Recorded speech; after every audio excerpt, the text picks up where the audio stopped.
오늘 저는 마태복음 21장 1절부터 11절의 말씀을 가지고 나귀를 타신 예수님 종려주일 말씀을 전하고자 합니다. 세상에는 자신의 성공을 과시하고 싶은 사람이 많이 있다고 합니다. 그래서 그것을 밖으로 표현하기 위해 외적으로 나타내기도 합니다. 1980년대 사업에 성공했거나 사회적으로 높은 지위에 있는 사람들은 그랜저를 탔다고 합니다. 요즘 나오는 그랜저가 아니고 각 그랜저라고 하는 이렇게 네모 반듯하게 내는 그런 그랜저를 탔습니다. 당시 우리나라에서 만든 자동차 중에서 각 그랜저가 최고봉이었습니다. 그래서 각 그랜저에 대한 그리움으로 최근 복고풍 세단을 내놓았다고 합니다. 그러나 현재는 1억을 호가하는 많은 차들이 있습니다. 그래서 남자 중에 자신의 성공을 과시하고 싶을 때마다 차를 바꾸는 사람이 있다고 합니다. 그런데 남자와 다르게 여자 중에는 명품 가방에 집착하는 사람이 있다고 합니다.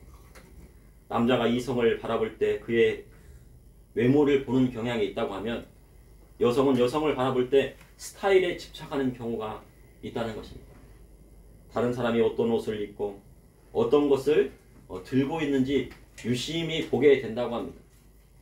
백화점에 명품 신상 가방이 입고되는 날이면 백화점에 줄을 서서 기다린다고 합니다. 하지만 고가 명품 가방을 들고 다니려고 사는 것이 아닙니다.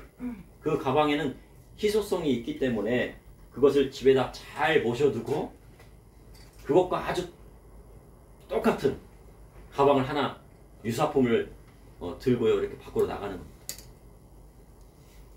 그러니 사람이 가방을 사려고 사는 것이라기보다는 명품 가방을 섬기려 사는 것입니다. 그래서 가방이 하나의 우상이 되어버린다고 합니다. 근데 그게 잘 모셔졌다가 그거 하나밖에 없으니까 나중에 팔면은 더 많은 값을 받는다는 거죠. 아무리 큰 교회 목회자라도 외제차를 타는 경우는 거의 없습니다. 만약에 목회자로 외제차를 탔거나 특히 일본차를 탔다고 하면은 나라 전체에 반감이 일어날 때 그도 지탄받는 경우가 생기기 때문입니다. 한 부흥사가 부흥회를 이끌기 위해 서울에서 차를 몰고 왔다고 합니다. 그분은 그래도 서울에서 제법 큰 교회에 담임을 하고 계시는 목사님이십니다.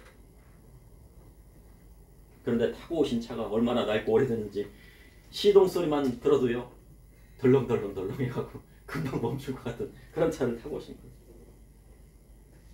그렇게 목사님께서 부흥회를 잘 이끌고 많은 성도들에게 은혜를 끼쳤습니다. 그분의 설교를 통해 은혜 받는 것도 있지만 목사님의 차를 보고 은혜를 받은 성도님들이 적지 않았다는 겁니다. 사람들은 왜 그리 그걸 드는 것에 집착을 하고 타는 것에 집착을 하는 것일까요? 타는 것과 들고 다니는 것에 대한 의미는 무엇일까요? 오늘 본문을 보니 우리 주님 어린 나귀를 타고 사람들의 환원을 받으시며 예루살렘 성에 입성하셨습니다. 예수님께서 그 많은 탈 것 중에 나귀를 타고 예루살렘 성에 입성하셨습니다. 왜 예수님께서는 많은 것 중에서 나귀를 타셨습니까? 이를 통해 이 시대를 사랑하는 저와 우리 성도님에게 하시는 하나님의 말씀은 무엇인지 여러분과 함께 나누고자 합니다. 첫째, 나귀를 타신 예수님은 겸손의 왕으로 이 땅에 오신 하나님의 아들이십니다. 오늘은 종려주일입니다. 종려주일은 예수님께서 십자가 지시로 예루살렘에 입성하신 날을 기념하는 주일을 말합니다.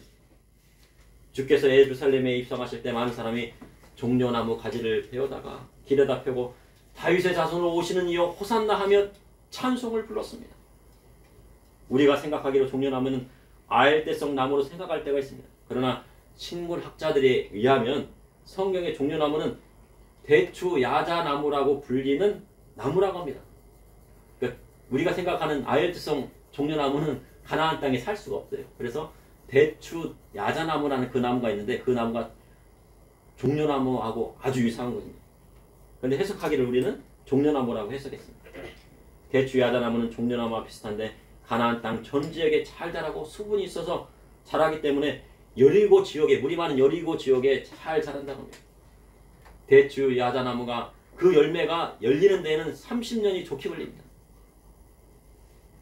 그래서 이스라엘 자손이 이 대추 야자나무 잎 그리고 200년이나 열매를 맺는다고 합니다. 그래서 이스라엘 자손이 이 대추 야자나무 잎을 잘라서 주님이 오시는 길에 깔았다는 것입니다. 성경의 나무는 포도나무와 무화과나무 그리고 종려나무가 많이 나옵니다. 그런데 종려나무는 평화와 안식을 뜻하는 것입니다. 그러니 평화와 안식을 우리에게 주시는 메시아가 오신다는 뜻입니다. 그리고 우아한 신부를 나타내기도 합니다. 우리 예수님은 우아한 신부처럼 오셨습니다. 그리고 승리와 기쁨을 나타내기도 합니다. 그러니 이스라엘 자손들이 얼마나 메시아를 고대하였는지 알 수 있는 대목입니다. 그러나 2000년 전 이 땅에 오신 주님은 유대인들이 생각했던 세상을 심판하러 오신 분이 아니라 겸손하여 십자가 지시고 그 백성들을 죄에서 구원하시기 위해 오신 평화의 왕이셨습니다. 그래서 예수님께서 두 제자를 마을에 보내었습니다.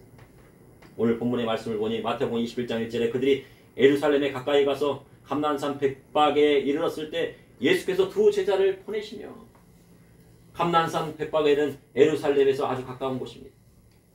주님 백박에 이르렀을 때 두 제자를 맞은편 마을로 보내셨습니다. 이는 주님이 타고 가실 것을 준비하시기 위해서였습니다. 우리가 앞으로 이제 국회의원을 뽑을 텐데 세상의 정치인이나 영화의 주인공은요, 스텝들이 만들어 놓은 멋진 무대 레드 카펫만 밟고 등장만 하면 됩니다. 모든 것이 다 준비되어 있어요. 그 보좌관들이 9명이나 된대요. 그 보좌관들이 모든 것을 다 준비하고 있어요. 그러나 우리 주님은 모든 것을 직접 준비하시고 제자들에게 말씀만 하셨습니다. 최후의 만찬을 준비하시는 것도 제자들에게 말씀하시고 6월절 만찬을 베풀어 주실 것을 이미 예비해 놓으셨습니다. 이러한 것은 무엇 때문입니까? 마가복음 10장 45절에 인자의 온 것은 섬김을 받으려 함이 아니라 도리어 섬기려 하고 자기 목숨을 많은 사람의 대성물로 주려 함이니라. 인자의 온 것은 섬김을 받으러 온 것이 아니라 도리어 섬기려 왔다고 주님 말씀하고 있습니다.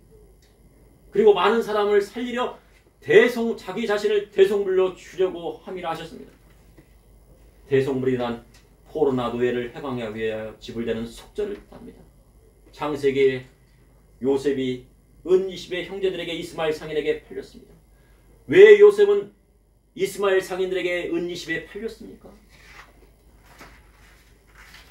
형제들이 배반한 것도 있지만은 하나님께서 그를 통하여 야곱의 자손 70명을 살리기 위하여 그를 은 20에 팔리게 하신 것입니다. 이처럼 예수님께서 은 30의 대선왕과 그 무리에게 팔리신 것은 십자가에 달려 죽으심으로 우리를 죄에서 구원하시기 위해 대성물을 되시기 위함이었습니다. 그러니 주님의 피값으로 우리를 사신 것입니다. 그래서 우리는 하나님의 자녀가 되었습니다. 이러한 첫 걸음이 바로 그 과정이 바로 나귀를 타시는 것이었습니다. 이는 나귀를 타셔야지 십자가 지실 수 있기 때문에 나귀를 타셨다는 것입니다. 마태복음 21장 2절에 3절에 이르시되 너희는 맞은편 마을로 가라. 그리하면 곧 매인 나귀 새끼가 함께 있는 것을 보리니 풀어 내게로 끌고 오라. 만일 누가 무슨 말을 하거든 주가 쓰겠다 하라. 그리하면 즉시 보내리라 하시니, 주님 제자에게 맞은편 마을에 가면 매인 나귀와 나귀 새끼가 함께 있을 것을 보게 될 텐데 풀어 끌고 오라 하셨습니다. 그래서 제자들이 그곳으로 가고 보니 정말 나귀와 나귀 새끼가 있는 거예요. 그러니 누가 예비하신 거예요? 우리 주님이 다 예비하신 거예요. 그것을 풀어서 끌고 오려고 하는데 그 주인이 말을 합니다. 그러자 주님 말씀대로 주가 쓰시겠다 하니 즉시 보내어졌습니다. 이 모든 것은 여호와의 일에 하나님이 예비하신 것입니다. 그래서 그 사역자를 위해 모든 것을 다 하나님께서 예비하시는 것입니다. 우리 담임 목사님이 개척교회를 어떻게 하나 그렇게 생각하셨는데 내가 이리저리 가요 어떻게 하나 그러셨는데 딱 계약을 하니까요 모든 것이 다 예비되었다는 거예요. 사역자가 뭐예요? 발길만 옮기면요 그 사역에 모든 준비된 것은요 하나님 앞에 순종하면 다 예비됐다는 거예요.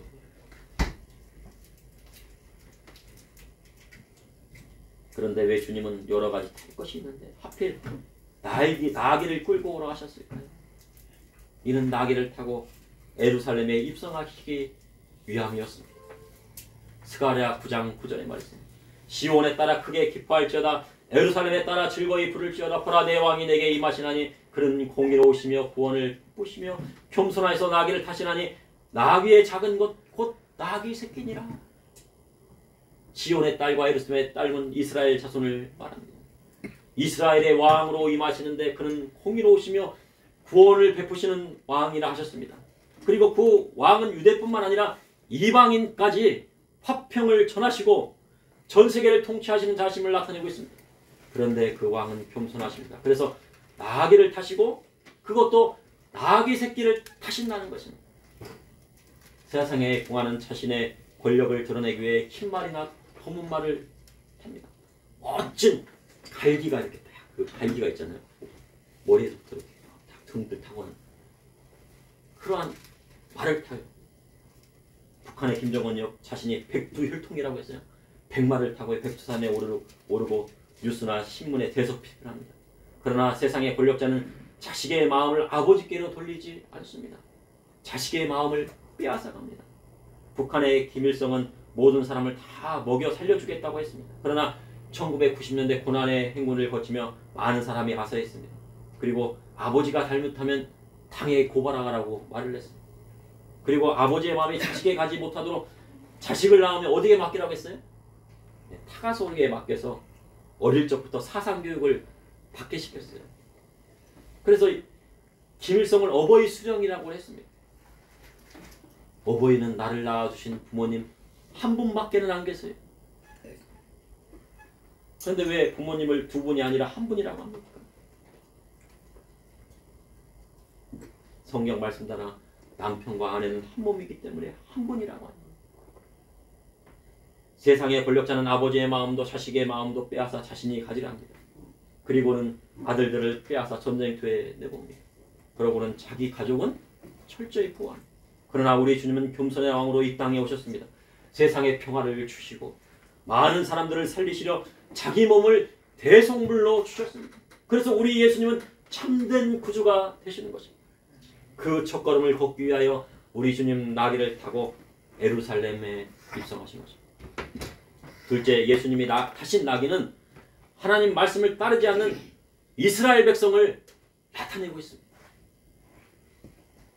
성경의 왕은 말을 탔습니다. 말은 힘과 권력을 상징합니다. 그래서 왕이 전쟁에 나갈 때는 멋진 말을 타고 갑니다. 그러나 신하나 방백은 노새를 타거나 나귀를 탔습니다. 우리가 보통 나귀와 노새는 다른데 노새는 암말과 수컷 당나귀 사이에 태어난 것을 노새라고 합니다. 그래서요 새끼를 낳을 수가 없어요. 노새. 성경에 노새를 탄 대표적인 사람이 있었습니다. 그가 누굽니까? 압살롬이었어요. 압살롬의 머리는요 정말 아름다웠다고요. 얼마나 머리가 아름다운지 머리를 땄다고 그래요. 따가지고 막 길게 늘었었어요. 그런데 아버지에게 반역을 일으켜 노새를 타고 도망가다가 상수리 나무에 머리털이 걸려 비참한 죽음을 맞이하게 됩니다. 그런데 성경은 나무에 매달린 자마다 저주받았다고 성경은 기록합니다. 압살롬은 자기 죄로 죽임을 당했지만 예수님은 아버지의 뜻을 받들기 위해 아무 죄 없으신 하나님의 아들이 십자가에 달리셨습니다.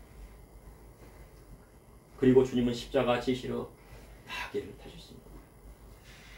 나귀 보셨습니까? 나귀는 노새와 다르게 야생 당나귀를 길들인 것이라고 합니다. 당나귀는 말과에 속한 가축이지만 이마에 말과 같이 멋진 털이 없고 꼬리는 속꼬리 같으나 긴 털이 있습니다. 그리고 나귀는요 귀가 크다고 그래요. 그래서 다른 사람의 말을 잘 엿듣고요 전하는 사람을 무슨 귀라고 그럽니까? 당나귀라고 그래요. 다른 사람의 말을 들으면 얼마나 잘 듣는지 당나귀 귀예요. 그러나 사람이 다른 사람 말에 엿듣고요 전하는 사람은요 절대 복을 받을 수가 없어요. 입이 무거워야 복을 받는 거예요. 그러나 나귀는 소나 말보다 일찍 큽니다. 그리고 몸집이 좋고요 체력이 좋아서요 열악한 환경을 잘 버텨서 곧 교통수단이나 짐을 나를 때 유용합니다. 그러나 당나귀는요 야성성이 살아있어서 성격이 사납기로 유명하다고 합니다. 동물 중에서요 가장 고집이 센 짐승을 뽑으라면 누굴 뽑습니까? 당나귀를 뽑습니다. 예수님께서 사실 나귀를 뽑는 거예요. 당나귀나 나귀는 똑같은 거예요. 그리고 나귀는 말보다 똑똑하여 위험한 상황이 오게 되면요 주인의 명령을 거부합니다. 보통요 말은요 주인이 절벽을 뛰어넘자 저기 건너가야 돼 막 다그다그다그다고요. 이래 하면요 말이 막 딱 뛰어가지고 절벽을 건너서 뭐 저쪽 계곡으로 넘거든요. 그러나 나귀는요 주인의 명령을 거부하고요 절벽 앞에서 딱 서버려요. 그러니까 어떻게 돼요? 주인만 떨어지는 거예요. 그래서 영어권에서는 뭐라고 합니까? 똥꼬집을 부리는 사람을 당나귀에 비유하기도 한다는 거예요. 자기가 학을 치는 일은요 때려 죽인다고 해도 하지 않으려고 하는 것이 바로 당나귀라는 겁니다. 그러니 우리 주님 왜 나귀를 타셨습니까? 말 안 듣고 하나님 말씀 주고도 따르지 않는 이스라엘 자손을 등에 업고 십자가 지시러 가신다는 것입니다. 십자가 지시러 가시겠다는 거예요. 부모님 말씀 듣지 않고 죽어도 안 가겠다는 자식과 같은 것이 나귀의 속성입니다. 그러나 우리 주님은 그분의 말씀을 절대 듣지 않은 그 백성을 구하시기 위해 십자가에 달려 속건제물이 되셨다는 거예요. 마르틴 루터가 존경을 입히면서 의인은 오직 믿음으로 말미암아 살리라 하는 그 말씀을 가지고 종교개혁을 일으켰습니다. 그러나 사람들이 시간이 지나 사람들이 마음으로 믿어 의에 이르고 입술로 시인만 하면 구원에 이른다는 그 말씀을 붙잡았습니다. 그러니 사람들이 어떻게 했습니까? 말씀은 하나도 안 지키고 그리스도의 복음의 말씀은 너무 어려워 지킬 수 없는 포부교훈이라고 했습니다. 그러니 교회가 사회를 정화시킬 수가 없어요. 교회가 사회를 깨끗하게 할 수 없는 것입니다. 그런 지경이 이르게 되었습니다. 그러니 독일에서 100년이 지난 후에 독일의 경건주의가 나오기 시작했습니다. 우리가 하나님 말씀으로 돌아가자. 하나님 말씀대로 살자. 칼빈은 신학을 공부한 적이 없지만 세상에서 배운 많은 지식을 토대로 신학적인 교리를 완성시켰다고 합니다. 그러한 것이 영국까지 이르러 퓨리턴 청교도 정신으로 이루어졌습니다. 그리고 청교도들이 신앙의 자를 찾기 위해 간 곳이 어디입니까? 미국이었어요. 그 미국에서 큰 부흥이 일어나고 그 부흥을 통해 한국의 서양 선교사들이 오게 된 것입니다. 130년 전 서양 선교사들이 교회에 세웠을 때는요. 십계명의 말씀을 지키다 했다는 서약을 받고서야 그제야 교회의 교인으로 등록할 수가 있었대요. 처벌 들이면요 교회 올 수가 없어요. 술 마시면 교회 올 수가 없어요. 간음을 저지르면 교회 올 수가 없어요. 형제 비하하면 교회 올 수가 없어요. 남의 것 하면 교회 올 수가 없어요. 그러니 그때는 얼마나 하나님 말씀에 서 있습니까? 그때 성도들은 멀리서만 보아도 그가 하나님 믿는 사람임을 알 정도로 당당하고 기품이 있다고 합니다. 그러나 현대 교회 와서는 많이 달라졌습니다. 현재 나라에요 신랑감 신부감이 없다고요 아우성을 치고 있어요. 결혼 안 한 젊은이들이 50%가 넘는데 결혼 사람이 없다는 거예요. 아니 결혼한 사람이 젊은이 중에 결혼 안 하는 사람들이요 20, 30대 50%가 50%가 뭐예요? 많은 사람들이 결혼 안 했는데 결혼할 신랑감과 신부감이 없다는 거예요. 그래서 신부감을 어디로 찾으러 간대요? 외국에 간다는 거예요. 러시아나 우크라이나는요 남자가 없어갖고요 지금 난리래요. 그러니까 거기로 찾으러 간다는 거예요. 그래서 세상에는 신랑 신부감 찾으러 어디로 간다고 합니까? 젊은이들이 클럽 간다고 합니다. 클럽이 어디입니까? 그런데 클럽 간다고 좋은 사람 만날 수 있습니까? 잘못하면 큰일 나는 거예요. 좋은 신랑감과 신부감은 어디에 있어야 합니까? 바로 교회에서 키우고 있어야 돼요. 하나님 말씀대로 키우고 있어야 돼요. 순결한 신랑과 신부를 키우고 있어야 돼요. 그래야 교회가 바로 서게 되는 것입니다. 최근 뉴스에 보니 일본에서 일할 사람을 구하지 못해요. 기업이 부모님에게 전화해서요. 우리 기업의 자식을 취업시켜달라고 전화를 하는 경우가 50%가 넘는데요. 그러니까 일본에서는 일할 사람이 없어요. 그래서 전화를 해요. 부모님한테. 아유 저기 누구누구 아버님이시죠? 우리 기업에 꼭 좀 취업을 좀 시켜주세요. 근데 그런 전화를 받은 사람이 절반이 넘는다는 거예요. 그러나 우리나라 상황은 전혀 다릅니다. 일부분 대부분 집안의 가업을 물려봤어요. 그러니 그들은 예수님 안 믿지만 구약 성경에 나와 있는 하나님 말씀대로 생활하고 있어요. 그래서 기업에 취업해서요, 세상에 나가 시달릴 필요가 없다는 거예요. 그런데 우리나라에서 기업을 물려주려고 하면요, 무슨 공장이라도 세워가지고요, 그걸 자식에게 물려주려면 자식이 얼마나 말을 듣지 않는지 아버지의 기업을 물려받지 않겠다고 말합니다. 저희 고향에도요, 어느 노모가 큰 농자재 밭을 하고 있어요. 그 농자재가 뭐 이제 망하기 직전이 아니에요. 너무 잘 돼가지고 사람이 일손을 구하지 못해요. 근데 80이 넘으셔가지고 이제 하나밖에 없는 아들 좀 많이 낳았으면 좋았을 텐데 큰 마트를 물려주려고요, 물려주고 장사하라고 했다고 합니다. 그런데 아들이 뭐라고 합니까? 자기는 죽어도 저 시골 고향에 가지 않고 서울에 있겠다고 합니다. 그러니 그 마트를 누구에게 물려줘야 합니까? 고민이에요. 그분이 고민이에요. 그렇다고 다른 사람에게 물려줄 수는 없잖아요. 다른 사람에게 물려줄 수 없으니까 어떻게 해야 됩니까? 안 되면 팔아야지. 학교도 마찬가지입니다. 아버지가 고생해서요, 학교를 크게 일으켜 놓으니요, 자식이 아버지가 고생하셨는데 왜 내가 또 이 자리에 와가지고 이 학교를 맡아가지고 고생을 했냐고요. 자식이 물려받지 않겠다고 때를 썼어요. 그러다가 아버지가 진짜 돌아가시니까요, 그 아들이 직장 잡을 곳이 있습니까? 없습니까? 근데 학교는 또 어떻게 돼요? 재정이 아버지가 자식이 안 물려받는다 보니까요, 어떻게 했습니까? 마음이 떠났어요. 그러니까 어떻게 해요? 재정이 어려워서 문을 닫게 생긴 거예요. 그랬더니 그제서야 아들들이 어떻게 해요? 후회하는 거예요. 후회해야 기차는 떠나고 다시 돌아오지 않습니다. 우리나라에 왜 취업이 안 됩니까? 누가 남의 자식을 데려다가 많은 돈 주고 취업시키라고 합니다. 내가 낳은 자식도 아닌데 누가 남의 자식 데려다가요, 큰 돈 주면서 하려고 그래요.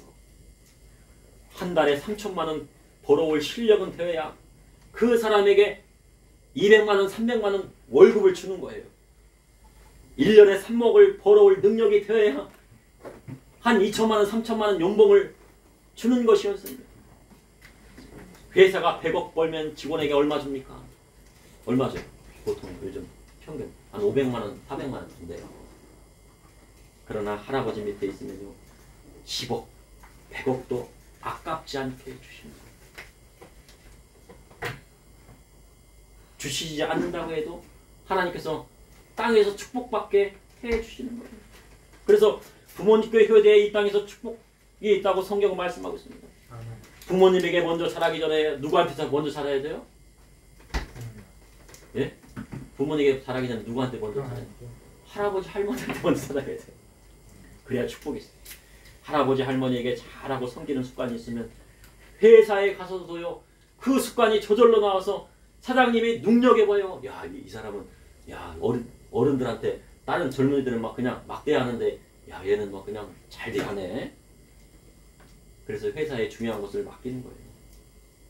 할아버지 할머니에게 칭찬받던 사람이 나중에 커서도요, 50쯤 되면은요, 누구의 눈에 들어요?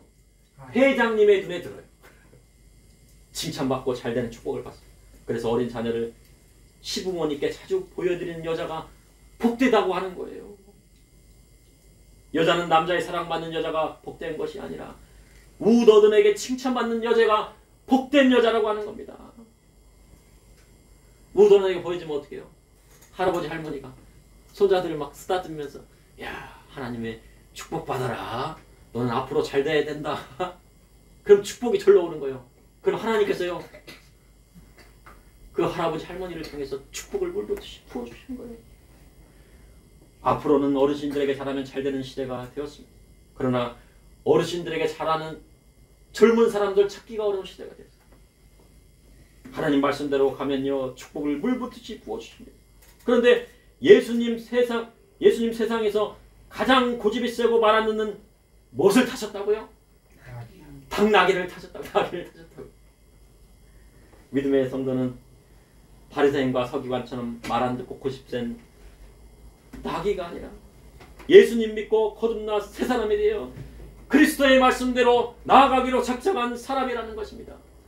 부모님 말씀 안 듣고 자기 고집만 세우는 자식의 모습을 다 버렸어요. 제가 그런 사람이었다는 게 과거예요. 그래서 지금 이 말씀하는 거예요. 제가 과거에 그런 사람이었어요. 세상 것 다 버리고 예수님 따르기로 작정하셨습니다. 그러니 성도의 모습은 세상 사람과 전혀 다르다는 것입니다. 셋째, 나귀를 타고 오신 예수님 성품을 닮아야 하늘나라에 상급이 있습니다. 태초에 말씀이 계시니라. 이 말씀이 하나님과 함께 계셨으니 이 말씀은 곧 하나님이시라. 말씀이 육신에 이 땅에 오신 분이 바로 예수님입니다. 그러니 우리 주님 창조주 하나님. 그런데 하늘 영광 모두 버리시고 사람의 몸을 입고 오셨는데 겸손하여 또 나귀를 타셨다는 거예요. 제자들이 끌고 온 나귀는 두 마리입니다. 그 중에 어린 나귀를 타셨습니다. 아니, 큰 나귀를 좀 타시지 왜 어린 나귀를 타셨습니까?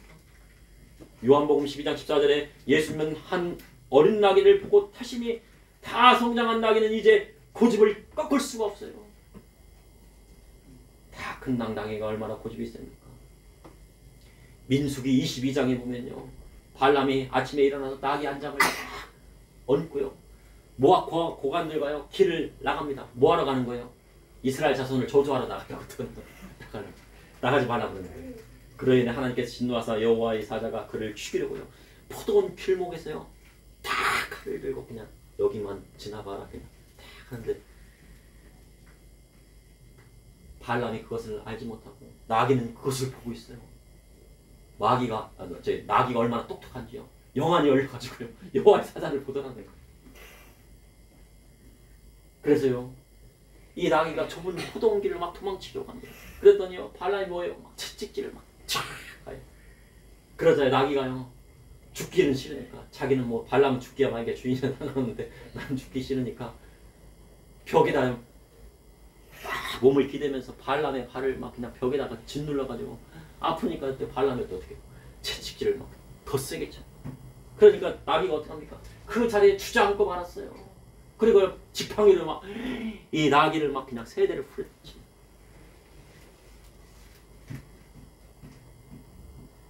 그때 여호와께서 나귀의 입을 여셨어요.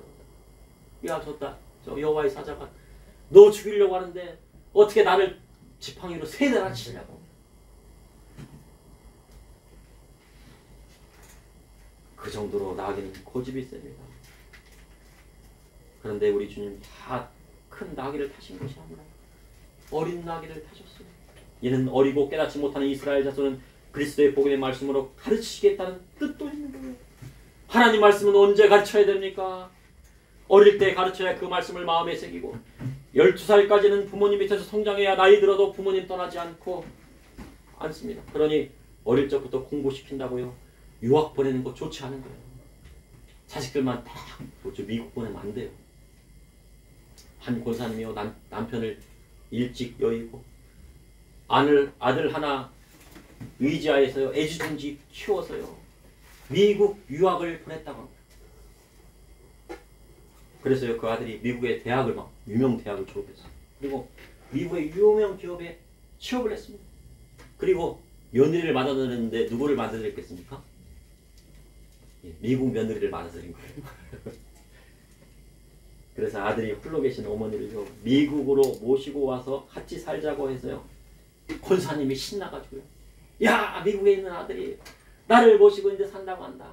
결혼해가지고 신나가지고 가셨다고 합니다. 그런데 어느 날 미국 며느리가요. 남편에게 말했다고 합니다. 어머님은 한 달이 다 돼가는데 왜 집에 안 가시냐요. 아니, 권사님은 저기 아들하고 살려고 하는데 미국 며느리는 뭐라고 해요? 왜 한 달이 지났는데 저기 한국으로 안 돌아가고 왜 집에 같이 사냐는 거예요. 그러니 아들이 차마 말을 못하고 있다가요. 아들 표정이 안 좋으니 어머니가 무슨 일이 있니 하니 그 아들이 뭐라고 그래요? 그런 얘기를 말씀을 드리면 안 되는데 그 사정 얘기를요. 자세히 자세히 말씀을 드렸다는 거예요. 그런데 그 말씀을 듣는 순간 그 어머니는 충격을 받아서 한국에 다시 돌아왔는데 실어증에 걸려 아무 말을 못하는 상황에 이르렀다는 안타까운 소식이 있습니다. 하늘나라의 상급은 아무나 쌓는 것이 아닙니다. 놋과 같이 하나님 말씀 안에 있는 여인이 쌓는 것입니다. 세상 것 따라가고 세상 사람도 똑똑한 것 같이 살면 아무리 똑똑하고 잘나고 해도요 하늘나라 상급이 하나도 없어요. 세상은 나기처럼 하나님 말씀 듣지 않고 그리스도의 복음의 말씀 따르지 않습니다. 세상 돈 따라가고 물질 따라가고 부모님 공경하지 않아도 된다고 하지만 믿음의 성도는 더욱 하나님 말씀 따라서 나가야 합니다. 그리야 할 때 세상과 구별되어 하늘나라의 상급을 쌓는 것입니다. 이번 주간은요 고난 주간입니다. 그리고 다음 주는 우리가 그래야보다는 부활절. 부활절은 크리스마스보다도요 더 큰 주일이에요. 근데 그 더 큰 주일 옛날에 못 드리겠잖아요. 부활절 예배 드리지 말라 그래가지고요. 숨어서 드렸잖아요. 우리 담임 목사님 아시잖아요. 부활절 예배 숨어서 드린 거. 네?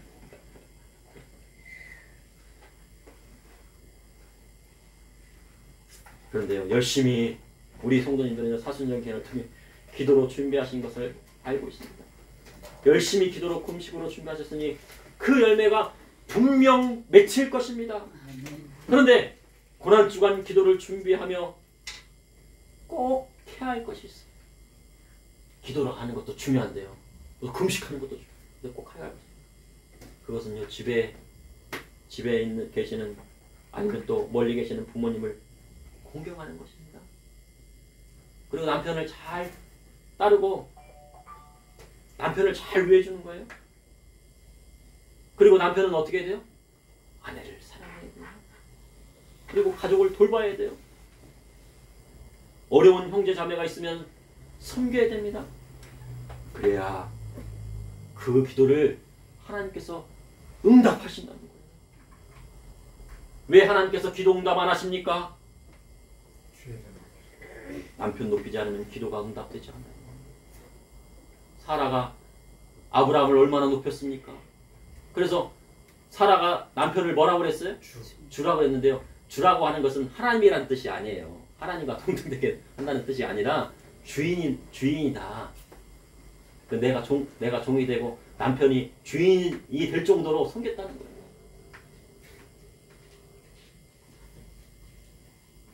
남편이 열심히 기도했는데 아내를 사랑하지 않으면 기도가 응답됩니까? 기도 응답 안 돼요.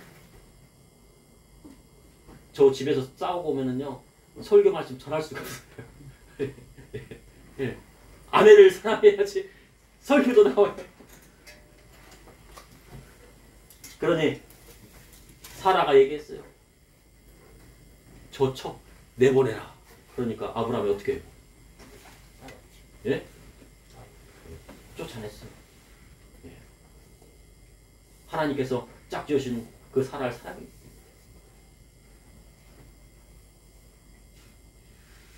교회에 나와도 부모님 공경하지 않으면 불신자보다 못합니다. 부모님 공경해야 하나님 앞에 드는 기도가 상답되는 거예요. 어려운 형제자매 섬기지 않으면 주님 섬기는 것이 아닙니다. 그러므로 나귀를 타신 예수님은 겸손의 왕으로 이 땅에 오신 하나님의 아들이십니다. 그리고 예수님이 타신 나귀는 하나님 말씀 따르지 않는 이스라엘 백성을 나타내고 있는 것입니다. 그러니 나귀를 타신 예수님의 성품을 닮아야 하늘나라의 상급도 쌓인다는 것입니다. 잠시 기도하시겠습니다. 사랑해 주신 오늘도 감사합니다. 이 시간 이렇게 주님 앞에 나와 종려 주일에 나귀를 타신 예수님을 우리가 묵상하고 생각해 보았습니다. 고집불통이고 하나님 말씀만 듣고 그리스도의 복음의 말씀대로 살아가지 않은 바리새인과 서기관과 이스라엘과 같은 나귀를 타시고 예루살렘에 입성하셔서 많은 사람들을 그리스도의 말씀대로 이끄시고 많은 사람들을 구원으로 이끄셨사오니 감사합니다. 그 구원의 기쁜 소식입니다. 복음의 소식이 우리 마음 가운데 넘쳐 흘러서 다른 사람에게 전할 수 있도록 인도하여 주시고, 우리가 세상에 나간 나귀처럼 사는 것이 아니라 하나님 말씀대로, 그리스도의 복음의 말씀대로 살아서 하늘나라의 상급을 쌓으며 하나님 앞에 섰을 때 잘했다 칭찬받는 저와 우리 성도님에게 다 될 수 있도록 인도하여 주시옵소서. 예수님의 이름으로.